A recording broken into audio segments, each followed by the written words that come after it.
ধর্মের মূল তত্ত্ব। তোমাদেরই জনৈক পাশ্চাত্য চিন্তাশীল ব্যক্তি বলেছেন, একটি উত্তম ভগবান গড়াই মানুষের মহত্তম কীর্তি। যেমন মানুষ তেমন ভগবান। এই রকম মানবিক প্রকাশ ছাড়া অন্য কোনো উপায়ে মানুষ ঈশ্বরকে দর্শন করতে পারে না। যা ইচ্ছা বলো, যত খুশি চেষ্টা করো, তুমি ভগবানকে মানুষ ব্যতীত অন্য কিছুই কল্পনা করতে পারো না। এবং তিনি ঠিক তোমারই মতো। একজন নির্বোধ লোককে বলা হয়েছিল শিবের একটি মূর্তি নির্মাণ করতে। বেশ কিছুদিন দারুণ হাঙ্গামা করে অবশেষে সে একটি বানরের মূর্তি তৈরি করতে পেরেছিল মাত্র। ঠিক তেমনই যখনই আমরা ঈশ্বরের পরিপূর্ণ সত্তা ভাবতে চেষ্টা করি, তখনই নিদারুণ ব্যর্থতার সম্মুখীন হই। কারণ আমাদের মনের বর্তমান প্রকৃতি অনুযায়ী ঈশ্বরকে ব্যক্তিরূপে দেখতেই আমরা বাধ্য। যদি মহিষেরা কখনো ভগবানকে পূজা করবার বাসনা করে, তবে তাদের নিজ প্রকৃতি অনুযায়ী তারা তাকে মস্ত একটা মহিষ বলেই ভাববে। একটা মাছ যদি ভগবানকে উপাসনা করতে ইচ্ছা করে, তাহলে ঈশ্বর সম্বন্ধে তার কল্পনা হবে যে তিনি নিশ্চয়ই প্রকাণ্ড এক মাছ। ঠিক সেই প্রকার মানুষ তাকে মানুষ বলেই চিন্তা করে। মনে করো যেন এই মানুষ, মহিষ বা মাছ সব এক একটি ভিন্ন ভিন্ন পাত্র। নিজ নিজ আকার ও সামর্থ্য অনুযায়ী তারা ঈশ্বরের সমুদ্র জলে পূর্ণ হতে চলেছে। মানুষের মাঝে সে জল মানুষেরই আকার নেবে, মহিষের মধ্যে মহিষের আকার এবং মাছেতে মাছের আকার। কিন্তু প্রতি পাত্রে ঈশ্বর সমুদ্রের সেই একই জল। দুরকম মানুষ ভগবানকে ব্যক্তিরূপে উপাসনা করে না। নরপশু, যাদের ধর্ম বলে কিছু নেই, এবং পরমহংস, যিনি মনুষ্য প্রকৃতির সকল সীমা অতিক্রম করেছেন। সমস্ত প্রকৃতিই তার কাছে স্বস্বরূপ হয়ে গেছে। তিনিই শুধু ঈশ্বরকে তার স্বরূপে পূজা করতে পারেন। সেই নরপশু উপাসনা করে না তার অজ্ঞতার জন্য। আর জীব মুক্তেরা উপাসনা করেন না তারা নিজেদের মধ্যে ভগবানকে দেখেছেন বলে। তাদের কোনো সাধনা থাকে না। ঈশ্বরকে তারা স্বীয় আত্মার স্বরূপ বলে বোধ করেন। তারা বলেন সৌহম সৌহম, আমি তিনি। তারা নিজেদের উপাসনা নিজেরা আর করবেন কিভাবে? একটা গল্প বলছি তোমাদের। একটি সিংহ শিশু তার মরণাপন্ন জননীর দ্বারা কোনোভাবে পরিত্যক্ত হয়ে একদল মেষের মধ্যে এসে জুটেছিল। মেষেরাই তাকে খাওয়াতো আর আশ্রয় দিয়েছিল। সিংহটি ক্রমশ বড় হয়ে হাঁটতে শিখল এবং মেষেরা যখন ব্যা ব্যা করে সেও ব্যা ব্যা করতে লাগলো। একদিন অপর একটি সিংহ কাছাকাছি এসে পড়ে। অবাক হয়ে দ্বিতীয় সিংহটি জিজ্ঞাসা করে উঠল, আরে তুমি এখানে কি করছো? কারণ সে শুনে ফেলেছিল সিংহ শিশুটিও বাকি সকলের সঙ্গে ব্যা ব্যা করে ডাকছে।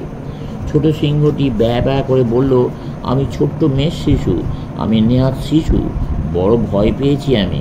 প্রথম সিংহটি গর্জন করে উঠল, আহম্মক, চলে এসো, তোমাকে একটা মজা দেখাবো।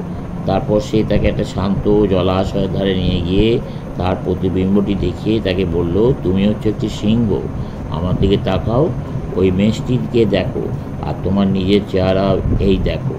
সিংহ শিশুটি তখন তাকিয়ে দেখল আর বলল, ব্যা ব্যা, আমি তো মেষের মতো দেখতে নই, ঠিক আমি সিংহই বটে। তারপরে এমন গর্জন সে করে উঠল যেন পাহাড়ের ভিত পর্যন্ত কেঁপে উঠেছিল। আমাদেরও ঠিক এই অবস্থা।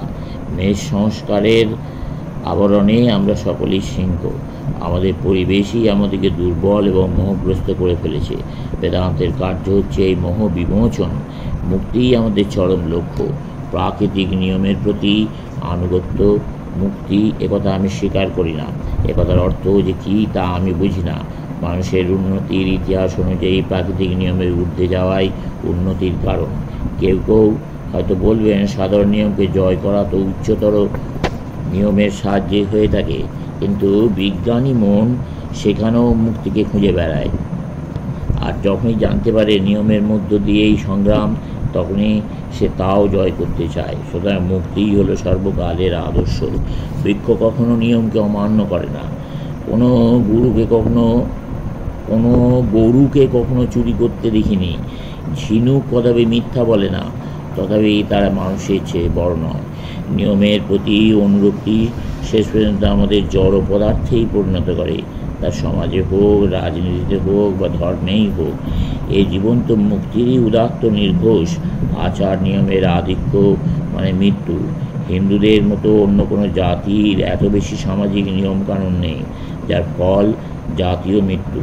কিন্তু হিন্দুদের স্বাতন্ত্র্য এই যে ধর্মের মধ্যে তারা কোনো মতবাদ বা নিয়মাদি আনেননি। তাদের ধর্মের তাই সর্বোচ্চ বিকাশ হয়েছে। এই ধর্মের ক্ষেত্রেই আমরা সবচেয়ে বাস্তব দৃষ্টিসম্পন্ন, আর তোমরা সেখানেই সবচেয়ে বাস্তব দৃষ্টিহীন। আমেরিকাতে জন কয়েক লোক এসে বললো আমরা একটা যৌথ কারবার করবো। 5 মিনিটের মধ্যেই তা হয়ে গেল। ভারতবর্ষে 20 জন লোক মিলে দীর্ঘ কয়েক সপ্তাহ ধরে যৌথ কারবার সম্পর্কে আলোচনা করতে পারে, অথচ তাতেও হয়তো তা গঠিত হবে না।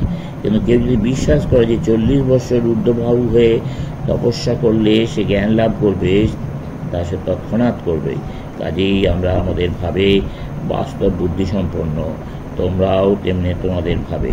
কিন্তু অনুভব রাজ্যে প্রবেশের যত পথ, তার সেরা পথ হচ্ছে অনুরাগ। ঈশ্বরের অনুরাগ হলে সমস্ত বিশ্বকে আপন বোধ হয়, কারণ সবই তার সৃষ্টি। ভক্ত বলেন তাঁরই তো সব, আর তিনিই আমার প্রেমাস্পদ, আমি তাঁকেই ভালোবাসি।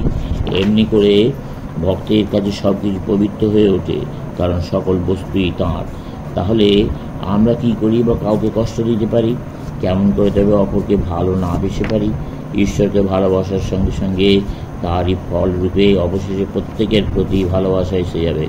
যতই ঈশ্বরের কাছাকাছি যাব, ততই দেখতে থাকবো যে তাঁতেই সব কিছু রয়েছে। আমাদের হৃদয় হবে তখন প্রেমের অনন্ত প্রশ্রবণ।